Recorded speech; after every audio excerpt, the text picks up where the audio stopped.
Picture this, a perfect cloudless day in Washington, D.C. The kind of day where the city feels alive, buzzing with anticipation, and the air is thick with the energy of something big about to happen. Air Force One gleams on the runway, surrounded by a sea of reporters, cameras flashing, microphones at the ready. The press corps is gathered, waiting for the next big story, not knowing they're about to witness something truly unforgettable. Suddenly, the President of the United States steps forward, not to address policy or world events, but to do something no one could have predicted. He decides to publicly review his own press secretary, and not for her performance, her communication skills, or her strategic thinking. No, he zeroes in on her appearance, specifically, her lips. In front of the world's media, he comments on her looks, as if this is just another day at the office. Imagine your own boss doing that. Picture being in a packed conference room, your colleagues all around, and suddenly your manager starts critiquing your appearance. The shock, the awkwardness, the instant urge to disappear under the table. HR would be on red alert.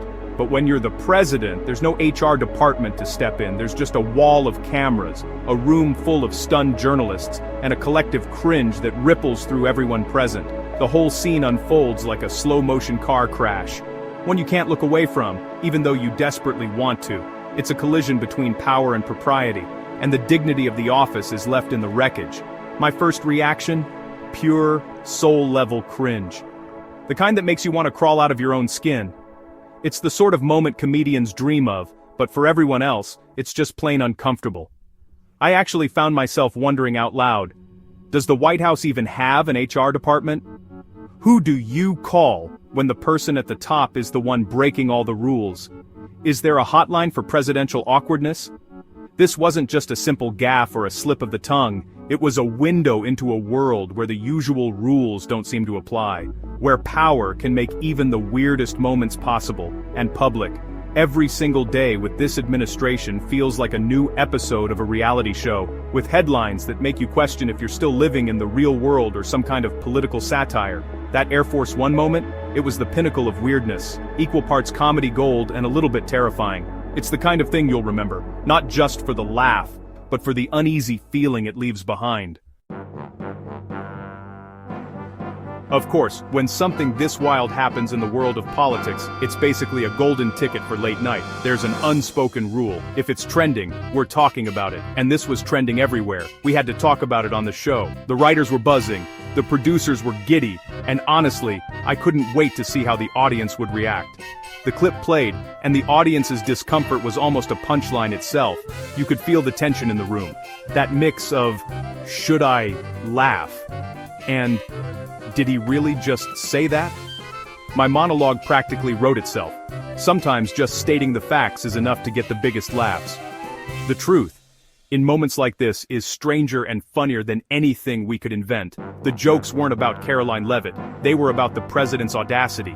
It's not every day you see a leader so unfiltered, so completely himself, for better or worse. It's like he has no filter, or maybe his filter is just a mirror reflecting back exactly what he wants to see. Every word, every gesture, is pure, unedited Trump. We joked about the White House employee handbook. Does it have a section on public compliments from the boss? Or maybe a chapter on how to handle being the punchline of a viral moment? The humor came from the gap between what we expect from a leader and what we actually get. It's like watching a reality show, except the stakes are real and the surprises never stop. Instead of professionalism, we get reality TV on a taxpayer-funded plane. Every day is a new episode, and you never know what's coming next. Satire works best when reality is already absurd. When the news feels like a sketch, all we have to do is hold up a mirror and let the audience see the reflection. The goal wasn't just laughs, it was to point out how not normal this all is. Comedy can be a wake-up call, a way to say, hey, this isn't how things are supposed to work. If you can't laugh at the weirdness, you'll cry. And sometimes, laughter is the only way to process just how surreal our reality has become. So, who is Caroline Leavitt? She's not just any staffer, she's the White House press secretary, the administration's public face. Her job, defend the president, push back on fake news, and spar with reporters daily. She's young, fiercely loyal, and thrives in the media spotlight. When the president made that comment, it put her in a tough spot. Her loyalty versus her dignity. If she complains, she's disloyal. If she stays silent, she accepts it. It's a classic political catch-22, and she's right in the middle. The incident wasn't just awkward, it exposed the strange power dynamics in the White House. Levitt's job is to shape the story, but suddenly, she became the story. And this wouldn't be her last headline. The media frenzy reached a new level when Vanity Fair published a high-profile piece on Caroline Levitt. The article was splashed across their pages, featuring a close-up photo that did her no favors, capturing her in a moment that seemed almost designed to be unflattering. The cover story quickly became the talk of political circles, with glossy magazines stacked on tables in every newsroom and campaign office. But it wasn't just the photo that stung. The article included biting quotes from Trump's chief of staff, painting Levitt as inexperienced and out of her depth.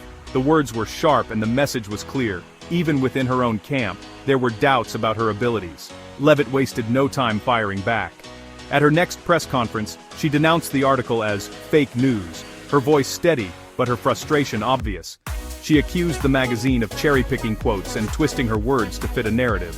The confrontation escalated quickly. Levitt called out the journalist by name, challenging the integrity of the reporting and insisting that her comments had been taken out of context. The media scrum around her grew more intense, with reporters eager to capture every heated exchange.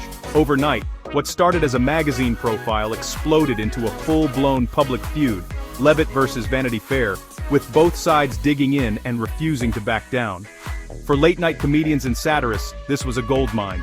First, the president's bizarre comment, and now a magazine spat that seemed almost tailor-made for punchlines.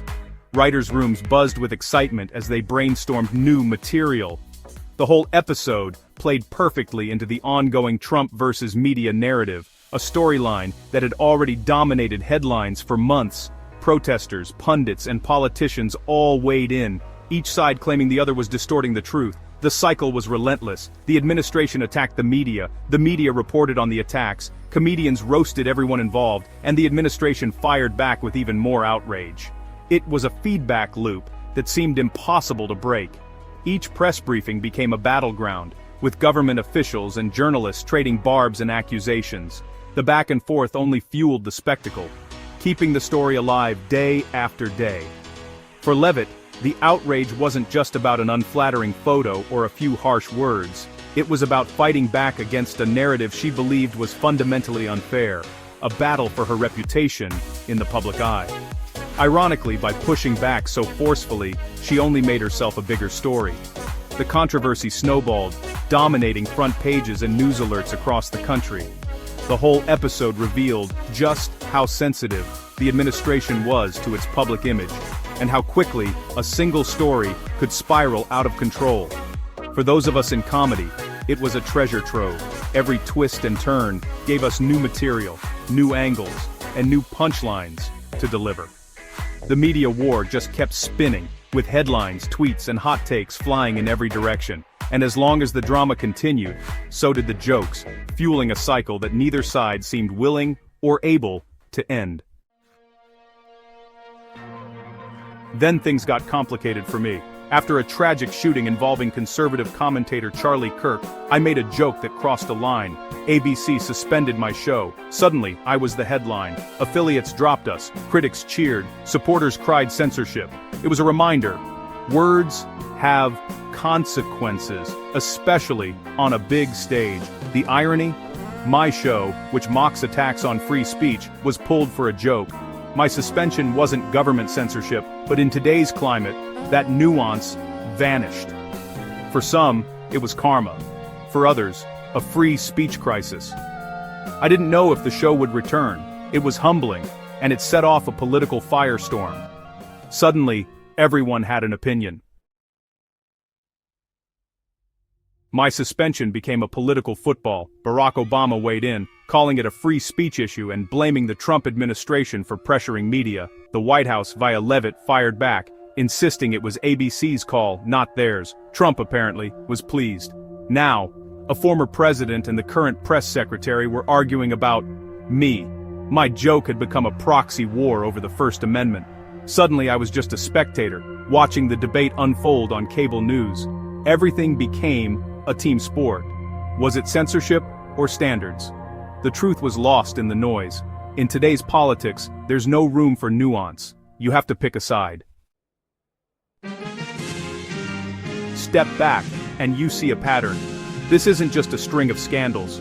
It's a media war. The Trump administration uses fake news as a weapon, delegitimizing any story they dislike. Leave It is on the front lines defending the administration and attacking the press. The media's job is to hold power accountable, even when it's uncomfortable. Late-night shows like mine are the third front, not quite journalists, not just entertainers. We turn chaos into comedy, using satire to process the madness. But that makes us targets too. The cycle never ends. Outrage, coverage, jokes, backlash, repeat. The feud between Trump, Levitt, and the press isn't a sideshow, it's the main event. My roast was just one skirmish in a much bigger battle. And the war rages on. So, why joke about all this? Because satire is a pressure valve. Humor helps us face uncomfortable truths without losing our minds. Free speech isn't just about serious debate, it's about the right to be silly and irreverent. In some countries, you can't joke about leaders. Here, it's a sign of freedom. Losing the ability to laugh at power means losing liberty. This whole saga proves satire's role in our culture. It's a check on power, in its own way. Politicians have talking points, journalists have facts, comedians have punchlines. My job is to call out the absurdity, even if it lands me in hot water. Laughing at the madness doesn't mean we don't care, it means we value our freedom to do so. As long as politicians keep being ridiculous, comedians, and laughter, aren't going anywhere.